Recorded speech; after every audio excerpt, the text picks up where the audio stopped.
ایک دوست کا بھجوایا ہوا سوال ہے. وہ لکھتے ہیں کہ قرآن مجید کے بارے میں اللہ تعالیٰ نے فرمایا ہے سورہ یونس آیت 58 میں کہ شفاء لما فی الصدور.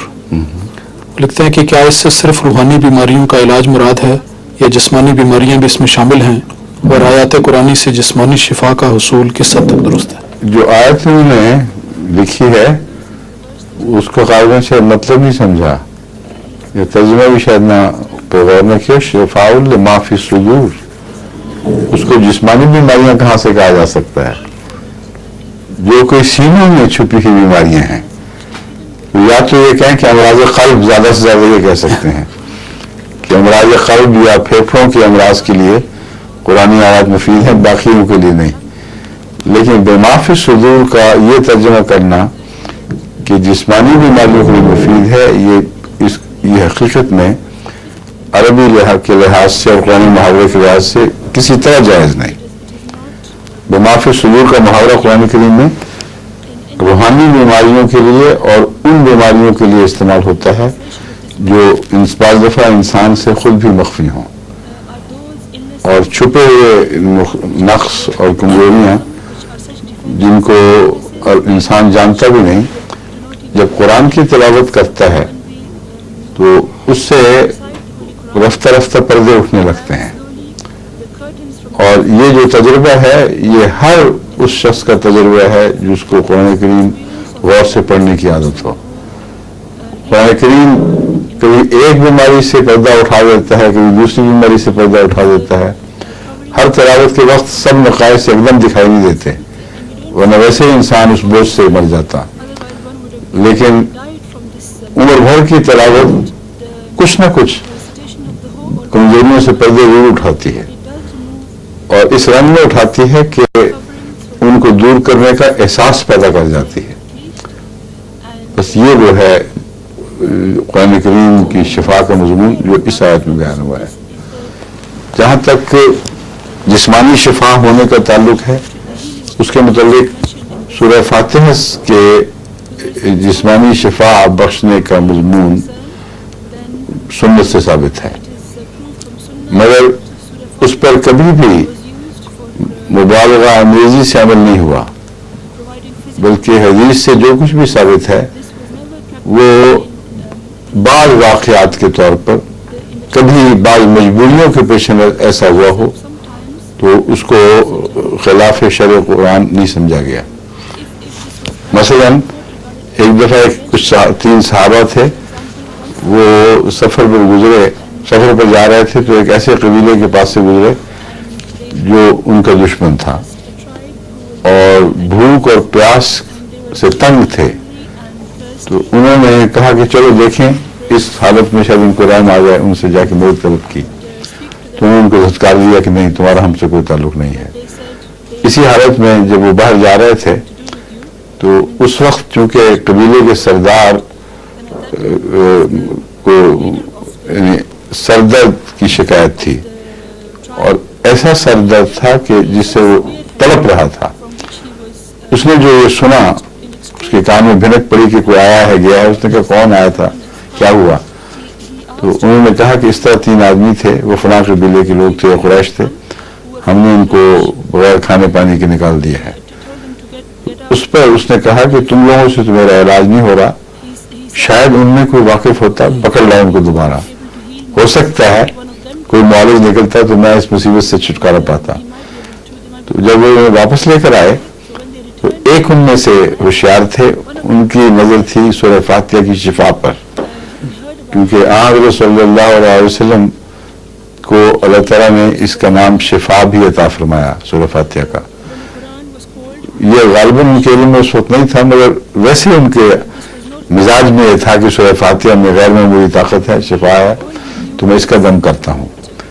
اس نے دم کیا تو دیکھتے دیکھتے اس کا سر درد دور ہو گیا. اس بات پر وہ بھی اور سارا قبیلہ بھی ممنون ہوئے, اور انہوں نے کچھ خوراک دی, کوئی بکرا دیا اور چیزیں دے کر خاطر واطر کر کے ان کو بھجوا دیا. آپس میں ان کی بحث چل پڑی کہ یہ جائز ہے کہ نہیں, کیونکہ ایک نے اعتراض کیا کہ قرآن کریم نے تو سختی سے منائی فرمائی ہے کہ وہ لوگ جو میری آیتیں بیچتے ہیں ان کے ساتھ یہ ہوگا. تو ہم نے تو قیمت وصول کر لی ہے اور یہ بہت بڑا گناہ ہے.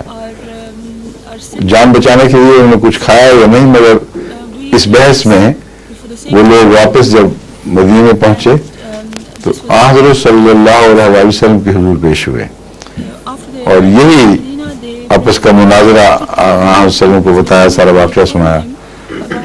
تو جب انہوں نے بتایا کہ جس صحابی نے اپنا کیس پیش کیا کہ میں نے سورہ فاتحہ کے دم دیا اس سے شفا ہو گئی، تو رسول اللہ صلی اللہ علیہ وسلم نے اس سے پوچھا کہ تمہیں کیسے پتہ چلا کہ اس صورت کا ایک نام اللہ تعالیٰ نے مجھے شفا بھی بتایا ہے. ایک اپروول کا طریق تھا. اور پھر جو وہ کھانا لے کے آئے تھے اس میں سے خود کچھ کھایا تاکہ ان کا شک دور ہو کہ یہ قرآن بیچنے کا یہ مفہوم نہیں ہے. یعنی قرآن کے ذریعے کچھ سودا تو نہیں کیا گیا کسی سے، احسان کے طور پر انہوں نے قرآن کو استعمال کیا ہے شفا کے لیے، اور جس پر احسان ہوا وہ بھی پھر حل جزائے الاحسان، حل جزائے الاحسان الاحسان کے طبی جذبے کے مطابق احسان ہی کا سلوک کر رہا تھا. بس اس کو قرآن بیچنا نہیں کہا جاتا. مگر اگر کوئی پیشہ ور دم درود پڑھنے والا ہو اور اس کے باقاعدہ یہ رواج ہو کہ اس کو کچھ پیسے دیے جائیں تو وہ دم پڑے گا، تو یہ قرآن بیچنے کے مترادف ہو جاتا ہے. مگر وہ واقعہ بالکل مختلف ہے. یہ جو سورہ فاتحہ کا دم ہے اس کو میں نے بھی آزما کے دیکھا ہوا ہے. ایسی صورت میں جب کوئی اور چارہ نہ ہو، کوئی دوا نہ ہو، اور اس وقت دعا کے طور پر سورہ فاتحہ پڑھی جائے تو بسا اوقات حیرت انگیز فائدہ ہوتا ہے. مگر اسے علاج کا جو عام جو روایتی علاج ہیں ان کا متبادل قرار دینا جائز نہیں، کیونکہ حضرت صلی اللہ علیہ وسلم کے زمانے میں بھی سورہ فاتحہ کو روزمرہ کے علاج کا متبادل کبھی بھی نہیں بنایا گیا. حضرت مسیح علیہ السلام نے بھی سورہ فاتحہ کو روزمرہ کے علاج کا متبادل کبھی نہیں بنایا. ہاں بسا اوقات جب اور چارہ نہیں ہوا، کوئی پیش نہیں گئی، اس وقت سورہ فاتحہ کا دم دیا گیا، کیونکہ یہ ایک دعا کا مفہوم رکھتا ہے. اور سورہ فاتحہ کی دعا میں چونکہ ہر قسم کی مدد کی طلب ہے، اس میں ایک یہ بھی پہلو ہے ایاک نعبد و ایاک نستعین، جو ہم نے کلیتاً اپنے آپ کو تیرے سپرد کر دیا، تیرے غلام ہو گئے، تو اب پھر ہماری دیکھ بھال بھی تیری ذمہ داری ہے. ایاک نستعین تجھی سے مانگتے ہیں. اس مضمون میں شفا بھی شامل ہے، لیکن جنتر منتر کے طور پر سورہ فاتحہ میں وہ شفا نہیں جو لوگ غلط طریق پر اس کی طرف منسوخ کر رہے ہیں. اگر یہ ہے تو سب اپنے امراض میں استعمال تو نہیں کر لے، تو کون سی تکلیف ہے؟ سورہ فاتحہ تو ہر مسلمان کو آتی ہے جو نماز پڑھتا ہے، آنی چاہیے کم سے کم. اور روزمرہ ڈاکٹروں کے پاس کیوں جاتے ہیں؟ کوئی حادثہ ہو، دل کی بیماری ہو، پیچش لگی ہو، خون کی الٹیاں آ رہی ہوں، سر درد ہو رہا ہے، سورہ فاتحہ پڑھیں اور کیا بس ٹھیک ہو گئے. تو ہر شخص کا نفس گواہی دیتا ہے کہ یہ ترجمہ غلط کیا ہے، یہ مفہوم غلط سمجھا گیا ہے. سورہ فاتحہ جسمانی بیماریوں کے لیے کوئی جاری نسخہ نہیں ہے، لیکن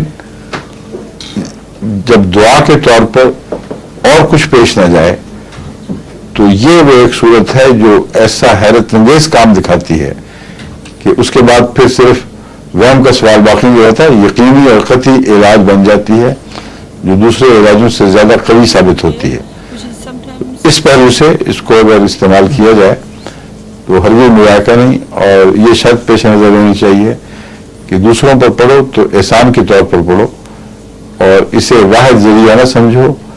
اللہ تعالیٰ کے قوانین سے بے اعتنائی کر کے جو جاری جسمانی شفا کے قوانین ہیں، اگر آپ اس کو استعمال کریں گے تو ہر دفعہ ناکامی کا منہ دیکھنا ہوگا اور خود اپنے ایمان کو کمزور کریں گے. اس لیے ان معاملات میں عقل سے کام لینا چاہیے. روزمرہ کا انسانی تجربہ اس کو جو بات سکھاتا ہے اس سے استفادہ کرنا چاہیے. ٹھیک ہے؟